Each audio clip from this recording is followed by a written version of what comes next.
اللہ تعالیٰ نے محمد صلی اللہ علیہ وسلم کو انسانوں کے لیے مکمل نمونہ بنا کر بھیجا۔ آپ صلی اللہ علیہ وسلم کی لائی ہوئی تعلیم اپنے آپ میں مکمل ہے، اور رسول کریم صلی اللہ علیہ وسلم کی سیرت اور ان کی شخصیت بھی مکمل ہے، اور تمام انسانوں کے لیے رہتی دنیا تک کے لیے نمونہ زندگی ہے۔ اللہ تعالیٰ نے قرآن مجید میں فرمایا، لَقَدْ كَانَ لَكُمْ فِي رَسُولِ اللَّهِ أُسْوَةٌ حَسَنَةٌ لِمَنْ كَانَ يَرْجُو اللَّهَ وَالْيَوْمَ الْآخِرَ وَذَكَرَ اللَّهَ كَثِيرًا۔ اللہ تعالیٰ نے بندوں سے مخاطب ہو کر کہہ رہا ہے، تم لوگوں کے لیے اللہ کے رسول میں ایک بہترین نمونہ ہے۔ ہر اس شخص کے لیے جو اللہ سے اور آخرت کا امید رکھتا ہے اور کثرت سے اللہ کو یاد کرتا ہے، ایسے انسان کے لیے اللہ کے نبی علیہ السلام کی زندگی میں نمونہ ہے۔ انسان اپنی زندگی کے مختلف شعبوں اور حالتوں کے لیے مختلف رول ماڈل اپناتا ہے، مگر رسول کریم صلی اللہ علیہ وسلم کی شخصیت اتنی مکمل ہماگیر ہے کہ وہ انسانی زندگی کے ہر گوشے کے لیے رول ماڈل ہے۔ صحابہ کرام کا بیان ہے کہ اللہ کے نبی علیہ السلام انسانوں میں سب سے زیادہ با اخلاق تھے۔ کان رسول اللہ صلی اللہ علیہ وسلم احسن الناس خلق۔ آج کے زمانے کا انسان عام طور پر اپنی زندگی کو پرائیویٹ اور سماجی دو خانوں میں تقسیم کرتا ہے۔ وہ اپنی نجی زندگی کے لیے الگ طرز اختیار کرتا ہے، سماجی زندگی میں کچھ اصولوں کا اظہار کرتا ہے۔ اگر کسی کی ظاہری زندگی کو دیکھے تو وہ خوشنما خواب نظر آتا ہے، مگر اس کی پرائیویٹ زندگی میں جھانکیں تو یہی خواب ڈراونا بن جاتا ہے۔ شخصیت کا یہ تضاد اس لیے ہے انسان دین و دنیا کے دو الگ تصور رکھتا ہے، اور یہ تصور اس کی زندگی کو دو خانوں میں تقسیم کرتا ہے۔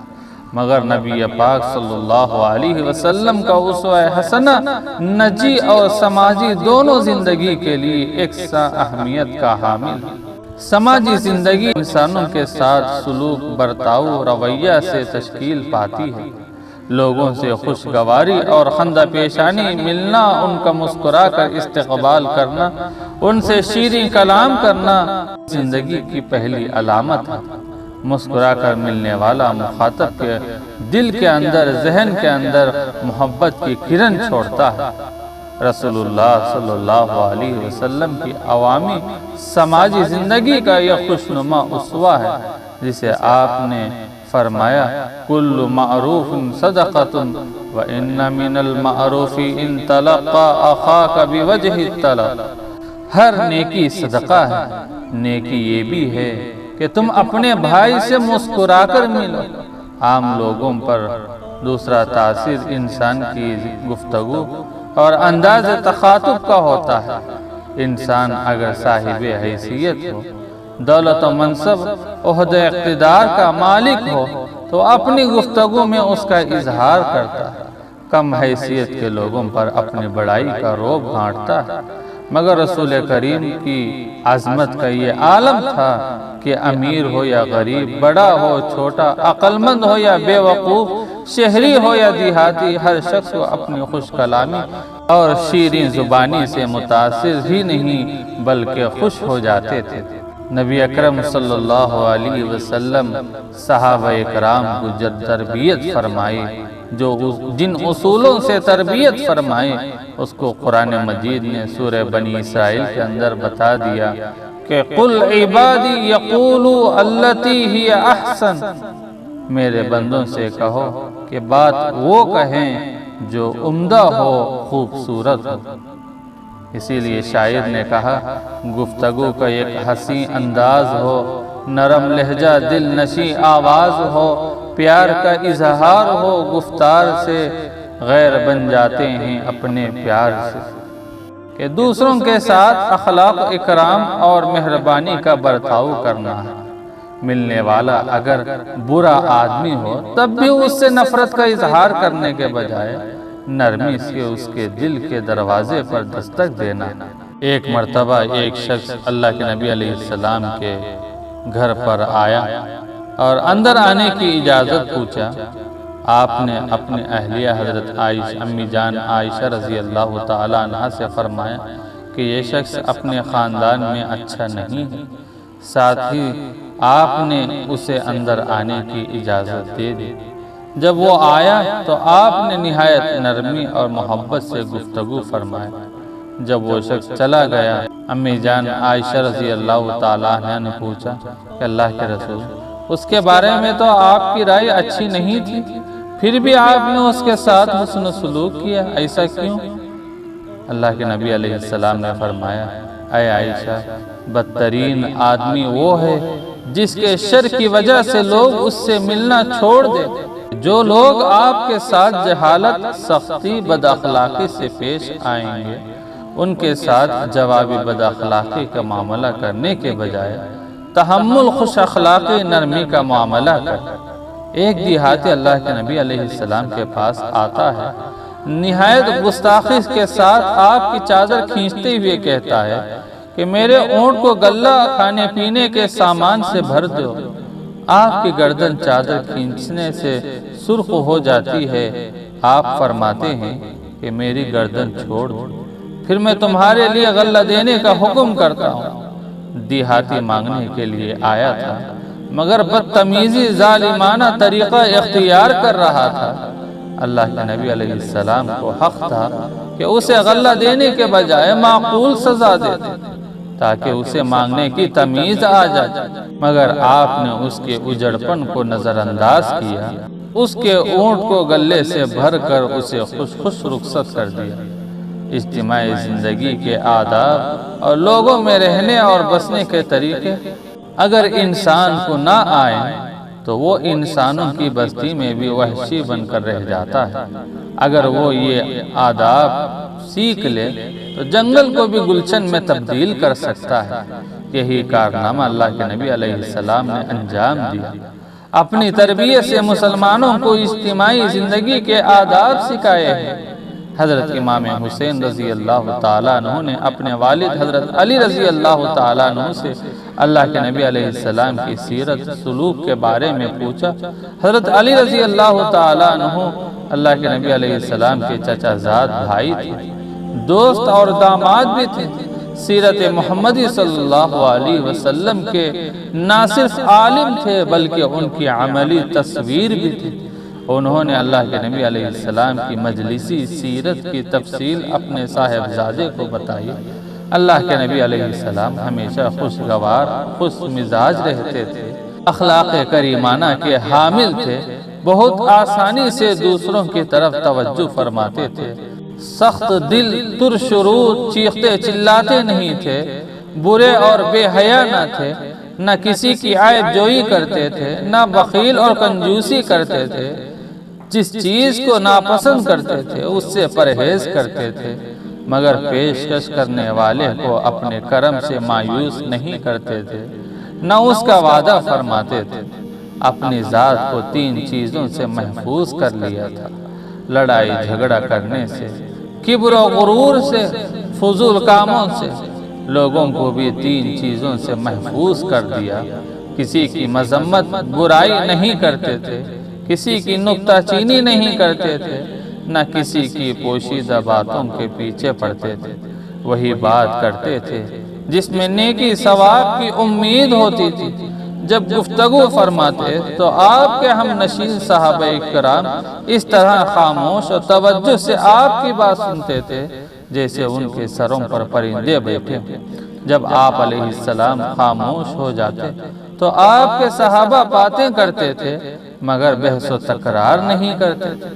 جب آپ کے ساتھیوں میں کوئی اپنی بات کہتا تو دوسرے صحابہ خاموش ہو کر ان کی بات سنتے یہاں تک کہ وہ اپنی بات مکمل کر لیتے۔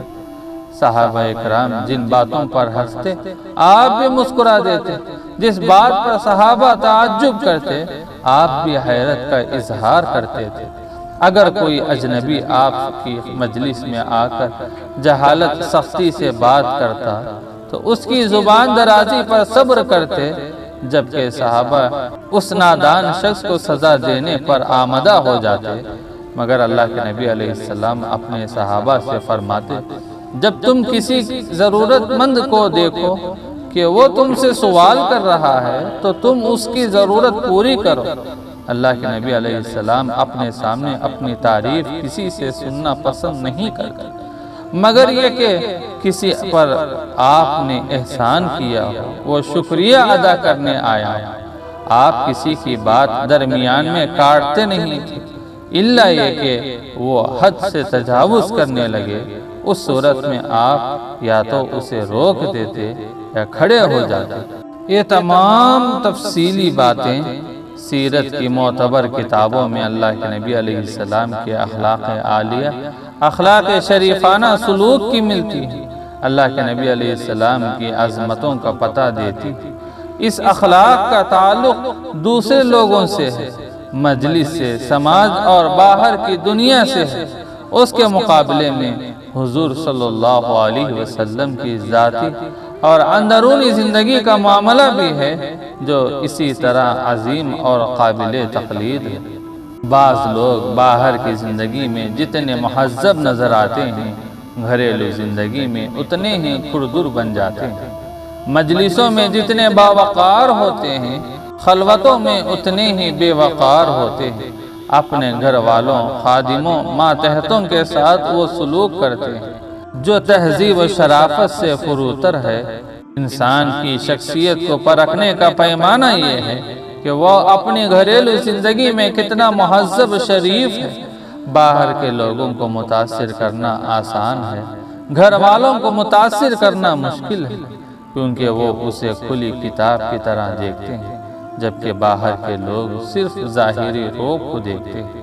اللہ کے نبی علیہ السلام کی زندگی میں یہ تضاد نہیں ہے، کیونکہ جلوت ہو یا خلوت، مجلس میں ہو یا گھریلو زندگی، دونوں جگہ وہ اپنے رب اور اپنے مالک کی نگاہ سے اپنے آپ کو دیکھتے ہیں، اور دونوں جگہ ایماندارانہ اور مومنانہ زندگی گزارتے ہیں۔ یہی اسوہ حسنہ ہے، رول ماڈل ہے۔ اللہ کے نبی علیہ السلام نے فرمایا، خیرکم خیرکم لأہلہ وَأَنَا خیرکم لأہلی۔ تم میں سب سے بہتر آدمی وہ ہے جو اپنی فیملی کے لیے بہتر ہو، اور میں تم لوگوں میں سب سے زیادہ اپنی فیملی کے لیے بہتر ہوں۔ اللہ کے نبی علیہ السلام کے اس فرمان کی تصدیق ان کی ازواج مطہرات بھی کرتی ہیں۔ چنانچہ امی جان عائشہ رضی اللہ تعالیٰ عنہا نے فرمایا، ما ضرب رسول اللہ صلی اللہ علیہ وسلم خادما ولا امرأة۔ نبی پاک صلی اللہ علیہ وسلم نے کبھی کسی خادم کو یا کسی خاتون کو نہیں مارا۔ یہ گواہی گھر کی ہے، یعنی زوجہ محترمہ کی۔ ممکن ہے کہ اسے شوہر کی محبت میں دیا گیا بیان سمجھ لیا جائے۔ اگر ذرا خادم کی رپورٹ بھی سن لیں تو حضرت انس بن مالک رضی اللہ تعالیٰ عنہ آپ علیہ السلام کی خدمت میں 10 سال تک رہے۔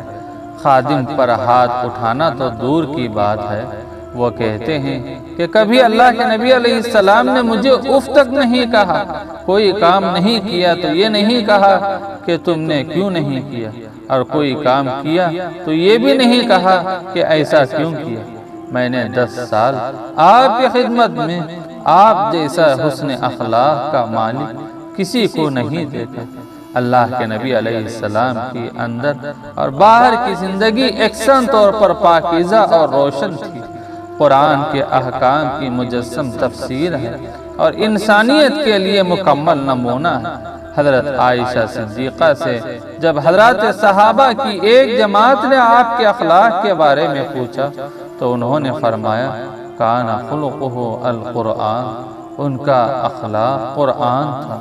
اللہ تعالی ہم سب کو اسوہ رسول پر چلنے کی توفیق عنایت فرمائے۔ اللہ تعالی ہم کو بھی ایسا اسوہ، ایسے اخلاق اپنے اندر بھی پیدا کرنے کی توفیق عطا فرمائے۔